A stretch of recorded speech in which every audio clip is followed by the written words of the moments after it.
జగన్ ప్రభుత్వ హయాంలో జరిగిన వేల కోట్ల రూపాయల విలువైన మద్యం కుంభకోణంలో కొల్లగొట్టిన సొత్తు అంతిమంగా ఎక్కడికి చేరిందో తేల్చేందుకు ఎన్ఫోర్స్మెంట్ డైరెక్టరేట్ మనీ ట్రయల్ను ముమ్మరం చేసింది.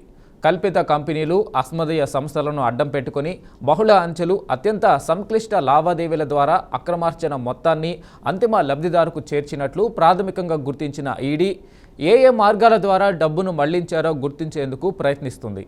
మద్యం సరఫరా కంపెనీలు, డిస్టిలరీల నుంచి వసూలు చేసిన ముడుపుల సొత్తు మీ ద్వారానే అంతిమ లబ్ధిదారుకు చేరినట్లు స్పష్టమైన ఆధారాలున్నాయి. ఈ సొత్తంతా ఏ మార్గాల్లో చేర్చారు, ఆ సొత్తుతో ఎక్కడెక్కడ పెట్టుబడులు పెట్టారు అంటూ సిట్ అధికారులు మద్యం కుంభకోణంలో కీలక నిందితులైన ఆ నలుగురిని సుదీర్ఘంగా ప్రశ్నించారు. మాజీ సీఎం జగన్కు సన్నిహితులైన సీఎంఓ, మాజీ కార్యదర్శి K Dhanunjaya Reddy, OSD Krishnamohan Reddy, Bharathi Cements director Govindappa Balaji, IT శాఖ మాజీ సలహాదారు రాజ్ కేశరెడ్డిలను సిట్ అధికారులు 2 రోజుల కస్టడీకి తీసుకున్నారు. తొలుత నలుగురిని వేర్వేరుగా ప్రశ్నించారు.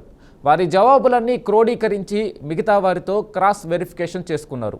నలుగురి సమాధానాలకు పొంతన లేకపోవడంతో ఒకేసారి అందరినీ కలిపి ప్రశ్నించారు. అయినా దర్యాప్తునకు వారు సహకరించలేదు.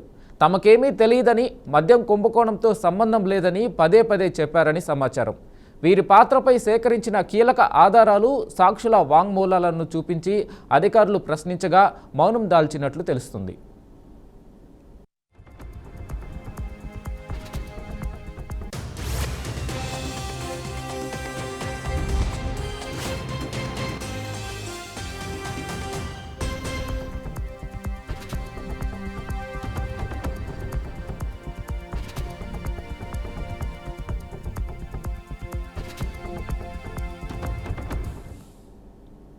భారతీ సిమెంట్స్లో డైరెక్టర్ అయిన మీరు ఏ హోదాలో డిస్టిలరీలు, మద్యం సరఫరా కంపెనీల యజమానులతో సమావేశమయ్యారు అంటూ గోవిందప్ప బాలాజీని సిట్ అధికారులు ప్రశ్నించగా అసలు తానెప్పుడూ వారితో సమావేశం కాలేదని బుకాయించినట్లు సమాచారం.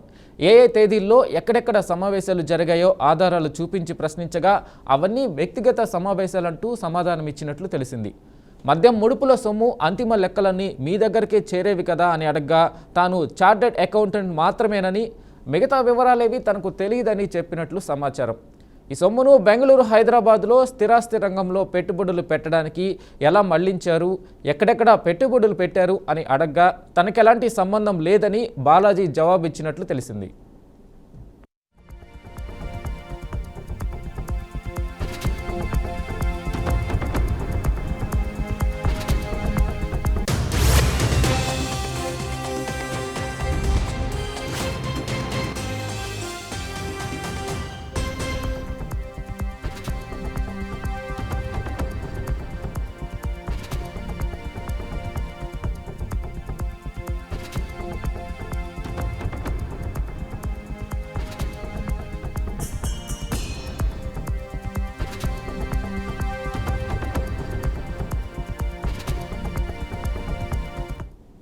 సీఎంఓ కార్యదర్శిగా, సీఎంఓ ఓఎస్డీగా ఉన్న మీరు రాజ్ కేశరెడ్డి ప్రైవేటు కార్యాలయానికి పదే పదే ఎందుకు వెళ్లాల్సి వచ్చింది అంటూ ధనుంజయ రెడ్డి, కృష్ణమోహన్ రెడ్డిలను ప్రశ్నించగా తామెన్నడూ వెళ్లలేదంటూ వారు జవాబిచ్చినట్టు తెలిసింది. వారు రాజ్ కార్యాలయానికి వెళ్లిన ఆధారాలు చూపించగా మౌనం దాల్చినట్లు సమాచారం. కేశరెడ్డితో సమావేశాల్లో ఏం చర్చించేవారు, ఆయనకు ఏం సందేశాన్ని చేర్చేవారు అని ప్రశ్నించి కొన్ని వివరాలు రాబట్టారు. రాజ్ కేశరెడ్డితో భేటీ ముగించుకొని తిరిగి వెళ్లేటప్పుడు మీ వాహనాల్లోనే ముడుపుల సొమ్ము తీసుకెళ్లినట్లు మా దర్యాప్తులో నిర్ధారణైంది.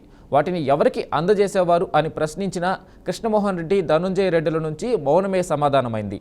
ముడుపుల ఎలాంటి సంబంధము లేకపోతే ఆ సొత్తు చేరాల్సిన వ్యక్తులకే చేరుతుందా లేదా అనేది మీరెందుకు పర్యవేక్షించేవారు అని నిలదీగా ఆ బాధ్యతలు తామెప్పుడు చూడలేదని చెప్పారు.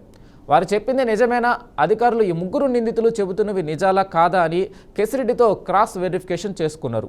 ముడుపుల వసూలుకు అనుసరించిన విధానం, విదేశాలకు ఎలా తరలించారు, ఎక్కడెక్కడ పెట్టుబడులు పెట్టారు, ఎన్ని డొల్ల కంపెనీలు సృష్టించారు తదితర అంశాలపై కొన్ని వివరాలని సిట్ రాబట్టగలిగింది.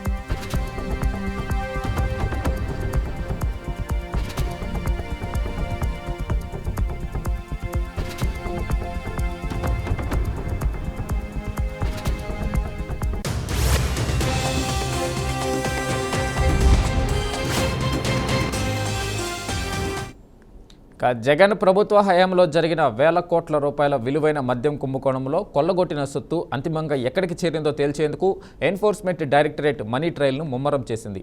కల్పిత కంపెనీలు, అస్మదీయ సంస్థలను అడ్డం పెట్టుకుని బహుళ అంచెలు, అత్యంత సంక్లిష్ట లావాదేవీల ద్వారా అక్రమార్జన మొత్తాన్ని అంతిమ లబ్ధిదారుకు చేర్చినట్లు ప్రాథమికంగా గుర్తించిన ఈడీ ఏ మార్గాల ద్వారా డబ్బును మళ్లించారో గుర్తించేందుకు ప్రయత్నిస్తుంది. మద్యం సరఫరా కంపెనీలు, డిస్టిలరీల నుంచి వసూలు చేసిన ముడుపుల సొత్తు మీ ద్వారానే అంతిమ లబ్ధిదారుకు చేరినట్లు స్పష్టమైన ఆధారాలున్నాయి.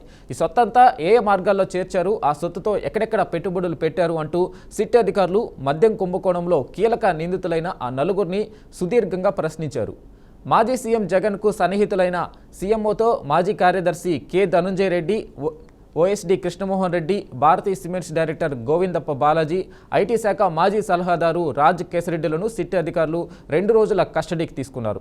ఇక ఇదే అంశంపై మనతో పూర్తి సమాచారం ఇవ్వడానికి మా ప్రతినిధి బసవరాజు ఉన్నారు. బసవరాజు, చెప్పండి, సిట్ దర్యాప్తు మద్యం కుంభకోణం కేసులో ఎలా జరుగుతుంది, దానికి సంబంధించి తాజా అప్డేట్స్ ఏంటి? లిక్కర్ స్కామ్ ఏదైతే మన రాష్ట్రంలో సంచలనంగా మారిన పరిస్థితి అందరికి తెలిసినదే. గత వైసీపీ హయాంలో లిక్కర్ స్కామ్ లో సుమారు 3,000 పైచలకు కోట్లు భారీ కుంభకోణం జరిగినట్లు ఇప్పటికే సిట్ అధికారులు నిర్ధారించడం జరిగింది. అదేవిధంగా ఎన్ఫోర్స్మెంట్ డైరెక్టరేట్ కూడా తన స్పీడ్ ను పెంచింది. ఏదైతే మనీ ట్రయలింగ్ ముమ్మరం చేసి, అంటే ఓవరాల్ గా ఈ లిక్కర్ స్కామ్ లో అంటే తీసుకొచ్చిన లేదా అక్రమంగా ఆర్జించిన డబ్బు సొమ్ము అంతిమంగా ఎవరికి చేరింది, ఎక్కడికి వెళ్ళింది, ఇందులో కీలకంగా వ్యవహరించిన ఏదైతే సీఎం మాజీ కార్యదర్శి ధనంజయ రెడ్డి కావచ్చు, అలాగే అప్పట్లో జగన్ ఓఎస్డి కృష్ణమోహన్ రెడ్డి, అదేవిధంగా భారతి సిమెంట్ డైరెక్టర్ గా పనిచేసిన గోవిందప్ప బాలాజీలు కావచ్చు, అదేవిధంగా ఇదంతా కూడా సూత్రధారి పాత్రధారి వ్యవహరించిన రాజ్ కేసీ కావచ్చు, ఈ నలుగురినైతే అంటే ఏదైతే సిట్ అధికారులు అదేవిధంగా ఈడీ చాలా సుదీర్ఘంగా, చాలా గోప్యంగా అనేక రకాలుగా క్రాస్ చెకింగ్ చేసి విచారించి మొత్తంగా అంటే జరిగిన ప్రతిదీ కూడా పాయింట్ టు పాయింట్ నోట్ చేసుకుంటూ మనకు తెలుస్తుంది. అంటే ఇప్పుడు అల్టిమేట్ గా జరగాల్సింది ఒకటే, ఏదైతే జగన్ ఆయన సతీమణి భారతిని విచారించడమే తదుపరి చర్యగా మనకు తెలుస్తా ఉంది. ప్రభుత్వ పరంగా అయితే అన్ని నివేదికలు సిద్ధం చేసుకొని, అన్ని ఆధారాలు గ్యాదర్ చేసుకొని తర్వాత స్టెప్ అయిపోతున్నట్లు మనకు అందుతున్న సమాచారాన్ని బట్టి తెలుస్తుంది. ఏదైతే నిన్నటి రోజు 8 గంటల పాటు కృష్ణమోహన్ రెడ్డి కావచ్చు, ధనంజయ రెడ్డిని కావచ్చు విచారించడం జరిగింది. అయితే ఒకరికొకరు పొంతనలేని సమాధానం చెప్పారు. అంటే ఏదైతే దొంగలు అంటే తాము జబ్బలు చరుచుకునే పరిస్థితి లేదా ఒకరి మొక్కలు ఒకరు చూసుకొని తెల్లమొహం వేసుకునే పరిస్థితి కనిపించింది. అంటే ఏదైతే విడివిడిగా విచారించినప్పుడు ఒక రకమైన సమాధానం, క్రాసింగ్ అందరినీ సంయుక్తంగా విచారించినప్పుడు మరొక రకమైన సమాధానము, చాలా వరకు అంటే తెలీదు, మేము చూడలేదు, మాకు తెలీదు, మాకు సంబంధం లేదని చెప్పినట్టు తెలుస్తా ఉంది. ఏదైతే సిట్ అధికారులు లేదా ఈడీ అధికారులు అంటే ఎవిడెన్స్ తో సహా చెప్పినప్పుడు పలానా రోజు పలానా దాంట్లో మీటింగ్ లో మీరు ఉన్నారు, అప్పుడు ఎందుకు వెళ్ళారన్నప్పుడు అప్పుడు 4 కరుచుకొని అది వ్యక్తిగత సమావేశమనో లేదా ఏదో దాటవేసే క్రమంలో సమాధానం ఇచ్చి వీళ్ళందరూ కూడా అడ్డంగా బుక్ అయినట్లు తెలుస్తా ఉంది. ప్రధానంగా రాజ్ కేసిరెడ్డి ఆయన ప్రైవేట్ కార్యాలయానికి ఒక సాక్షాత్తు ముఖ్యమంత్రి సీఎంఓగా కార్యదర్శిగా పనిచేస్తున్న ధనంజయ రెడ్డి, అదేవిధంగా ఆయన ఓఎస్డీ కృష్ణమోహన్ రెడ్డి అక్కడికి వెళ్ళి గంటల తరబడి ఏదైతే సమావేశం కావడము లేదా చర్చించడం అయితే సంచలనంగా చాలా విచిత్రంగా అధికారులు అయితే భావిస్తున్న పరిస్థితి. అంటే ఎంటర్ అధికార యంత్రాంగాన్ని ఆఫ్టర్ ఆల్ ఒక సామాన్య వ్యక్తి దగ్గర వీళ్ళు పెట్టినట్లు తెలుస్తా ఉంది. ఏదైతే రాజ్ కేసిరెడ్డి ఈ కథంతా ఈ డిస్టిలరీలు కావచ్చు, లేదా బినామీ ఫ్యాక్టరీలు కావచ్చు, లేదా బినామీ ఇతరత్ర కంపెనీలు కావచ్చు, డొల్ల కంపెనీలు కావచ్చు, ఇవన్నీ కూడా క్రియేట్ చేసి అంటే ప్రభుత్వం నుంచి వీరిద్దరి సహకారంతో ఈ డబ్బునంతా ఏదైతే డిజిటల్ సిస్టమ్ లేని డబ్బునంతా అంటే లిక్విడ్ మనీనంతా కూడా గ్యాదర్ చేసుకుని తదుపరిగా ఎవరు చేర్చాలో వాళ్ళు చేర్చినట్లు తెలుస్తా ఉంది. మొత్తం మీద ఈ లిక్కర్ స్కామ్ అయితే మరో సంచలనంగా మారబోతుంది. ఇప్పటికే ఏదైతే మనం చూసినట్టయితే గతంలో ఢిల్లీ లిక్కర్ స్కామ్ చూసాం, అదేవిధంగా కవిత ఇప్పుడు స్కామ్ లో జైలు పాలై ఇప్పుడు బయట ఉన్న పరిస్థితి, అదేవిధంగా ఢిల్లీ మాజీ ముఖ్యమంత్రి కావచ్చు, ఉప ముఖ్యమంత్రులు కావచ్చు, వాళ్ళంతా కూడా శిక్ష అనుభవిస్తున్న పరిస్థితులు. కాబట్టి ఖచ్చితంగా ఏపీలో జరిగిన లిక్కర్ స్కామ్ లో అదే ఏదైతే శిక్షలు ఖచ్చితంగా వీరు కూడా పడతాయి, వీరు కూడా జైలుకి వెళ్లాల్సిన పరిస్థితి ఖచ్చితంగా ఉంది అనే ఒక చర్చ అయితే 2 తెలుగు రాష్ట్రాల్లో భారీగా జరుగుతున్న విషయం మనకు తెలుస్తా ఉంది. అయితే బసవరాజ్, దీనికి సంబంధించి ఇంకా ఎవరినైనా అరెస్ట్ చేసే అవకాశాలు కనిపిస్తున్నాయా? ఈడీ కావచ్చు, దీనికి సంబంధించి కొత్త కోణంలో ఏమైనా దర్యాప్తు, అంటే కేవలం నగదు రూపంలోనే ఏదైతే మద్య అమ్మకాలు జరిగిన నేపథ్యంలో ఆ నగదు బదిలీకి సంబంధించి ఇంకా వేరే ఎవరినైనా అరెస్ట్ చేసే అవకాశాలు కనిపిస్తున్నాయా? ప్రస్తుతం అయితే అంటే మనకు అందుతున్న సమాచారాన్ని బట్టి లేదా ఏదైతే సిట్ ఈడీ అధికారులు గ్యాదర్ చేసిన అంశాలను బట్టి మనకు అర్థమయ్యేది, ఖచ్చితంగా నెక్స్ట్ అరెస్ట్ అంటూ ఉంటే ఖచ్చితంగా మాజీ ముఖ్యమంత్రి జగన్మోహన్ రెడ్డి అని ఒక ప్రచారం అయితే విస్తృతంగా జోరందుకుంది.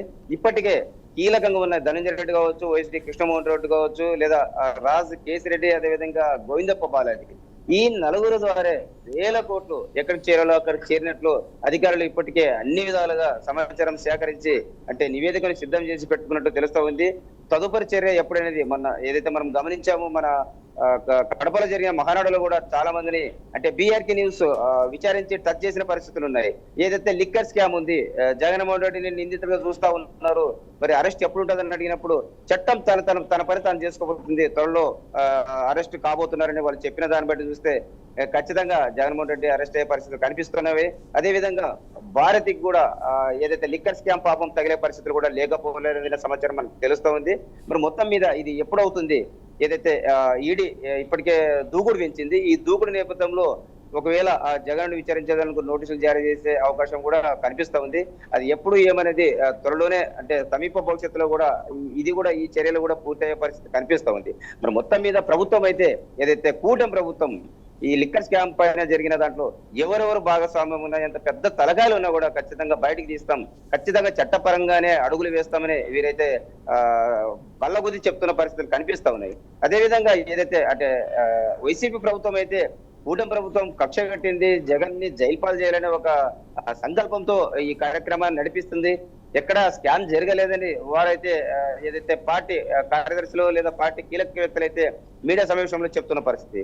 ఓవరాల్ గా రాజకీయంగా ఏదైతే కూటమి ప్రభుత్వం కావచ్చు, వైసీపీ ప్రభుత్వం కావచ్చు, వారి వ్యక్తిగత కారణాలు లేదా వారి వ్యక్తిగత ఆరోపణలు ఎలా ఉన్నా కూడా మొత్తం మీద అధికార యంత్రాంగం అయితే ఇందులో సిట్ కావచ్చు, ఈడీ కావచ్చు, చాలా పకడ్బందీగా చాలా చిత్తశుద్ధితో పారదర్శకంగా దర్యాప్తు చేస్తున్నట్లు మనకు తెలుస్తా ఉంది. ఖచ్చితంగా సీఎం ధనంజయ రెడ్డి ఆయన కనుసన్నులోనే మొత్తం వ్యవహారం జరిగినట్లు ఇప్పటికే తేల్చేశారు. అదే విధంగా ఓఎస్డి కృష్ణమోహన్ రెడ్డి వీళ్ళంతా కూడా ఏదైతే నలుగురు టీమ్ గా ఉన్నారో ఈ నలుగురు టీమే ఎంటైర్ ప్రభుత్వాన్ని నడిపి ప్రభుత్వం తరఫున అంటే స్టేట్ వైడ్ గా వస్తున్న మద్యం అక్రమ డబ్బులన్నీ కూడా పోగు చేసి వారి వాహనాల్లోనే ఏదైతే ఎక్కడికైతే చేరాలో కేంద్ర పాలేదా అదేది కేంద్ర కమిటీ లేదా కేంద్ర పార్టీ కేంద్ర కార్యాలయం అనుకోండి, లేదా జగన్ ప్యాలెస్ కనుక్కోండి, ఎక్కడికైతే చేరాలో అక్కడికి వీరి వాహనంలోనే డబ్బు తరలించిన పరిస్థితులు తెలుస్తా ఉన్నాయి. అంటే ఇంత పెద్ద అవినీతి అక్రమాలు కేవలం ప్రభుత్వ యంత్రాంగంతోనే సాధ్యమని వారు చేసి నిరూపించారు. సామాన్య వ్యక్తులైతే ఇంత డబ్బు తరలించలేరు. కాబట్టి ప్రధానంగా ఏదైతే మాజీ కార్యదర్శి ధనంజయ రెడ్డి కావచ్చు, ఓఎస్డి వీళ్ళిద్దరు వాహనాల్లో డబ్బంతా చేరినట్టు తెలుస్తుంది. బట్ ఆ డబ్బు ఎక్కడ నిల్వ చేశారు, ఎక్కడ కట్టలుగా పేర్చారు, లేదా బెంగళూరు, హైదరాబాద్ లాంటి తదితర ప్రాంతాల్లో అంటే ఏదైతే రియల్ ఎస్టేట్ కావచ్చు, విల్లాస్ కావచ్చు, ఇలా అనేక సంస్థలు పెట్టుబడులుగా అంటే బినామీల పేరిట పెట్టుబడులుగా పెట్టిన పరిస్థితులు ఉన్నాయా, లేదా విదేశాలకు తరలించారా, ఇవన్నీ కూడా మనకు బసవరాజ్ ఎక్కడైనా త్వరలోనే ఇదంతా కూడా బయటపడుతుంది. బసవరాజ్ ఎక్కడైనా అధికారులు సోదాలు నిర్వహించడం జరిగిందా? అనుమానితులు వీరు అని చెప్పేసి ఎక్కడైనా సోదాలు జరపడం జరిగిందా డబ్బులకు సంబంధించి? రెండు తెలుగు రాష్ట్రాలకు సంబంధించి ఏదైతే ఉభయ తెలుగు రాష్ట్రాలకు సంబంధించి ఇప్పటిదాకా అయితే అంటే ఈ లిక్కర్ స్కామ్ సంబంధించిన వారి అనుచరులు కావచ్చు, అన్యాయులు కావచ్చు, లేదా ఫాలోవర్స్ కావచ్చు, బినామీ వ్యక్తులుగా ప్రస్తుతం అయితే సోదాలు చేసిన పరిస్థితులు అయితే లేవు. కేవలం ఆ నలుగురిని టార్గెట్ చేసి ఆ నలుగురికి అంటే వాళ్ళ ఇళ్ళకి సంబంధించి, వాళ్ళ ఇంట్లో ఉన్న డాక్యుమెంట్స్ సంబంధించి, అదేవిధంగా ఏ సమస్యలు ఎక్కడ పాల్గొన్నారు, వారు ఎక్కడ ఏమేమి మాట్లాడారో ఇవన్నీ కూడా గ్యాదర్ చేసుకున్న పరిస్థితి కనిపిస్తా ఉంది. అంటే తదుపరి ఏదైతే ఈ మనీ ల్యాండ్ ఏదైతే మనకు ఈడీ దూకుడు పెంచిన నేపథ్యంలో ఒకవేళ బినామీలు లేదా అన్యాయులు ఆయా ప్రాంతాల్లో బెంగళూరు, హైదరాబాద్, చెన్నై ఇట్లాంటి ప్రాంతాల్లో ఉంటే ఒకవేళ ఖచ్చితంగా ముందు కూడా సోదాలు చేసి దాడులు నిర్వహించే అవకాశం ఉంది. ప్రస్తుతానికైతే వాళ్ళ నలుగురు పైన దృష్టి పెట్టి బసవరాజ్ అయితే టార్గెట్ చేసి ఇంకో కోణంలో చూస్తే ఇది ఏపీలో కొత్త బ్రాండ్లు అనేది తీసుకురావడం జరిగింది. స్థానిక బ్రాండ్లను ప్రోత్సహించడం, స్థానికంగానే మద్యాన్ని తయారు చేసే కంపెనీలని నెలకొల్పడం, ఇవన్నీ కూడా జరిగాయి. సో ఆ కంపెనీలు స్థానికంగా మద్యం తయారు చేసే కంపెనీలు ఎవరికి ఇచ్చారు, అవి ఎలా వర్క్ చేశాయి, వాటికి సంబంధించి లావాదేవీలు ఆ కోణంలో ఏమైనా జరుగుతూ ఉందా? ఖచ్చితంగా ఏదైతే గత 5 ఏళ్ల పాలనలో మనం గమనించినట్టయితే అంటే పేరుగాంచిన ఏ డిస్టిలరీ కానీ ఏ కంపెనీ మందు కానీ మార్కెట్లో లేని పరిస్థితి.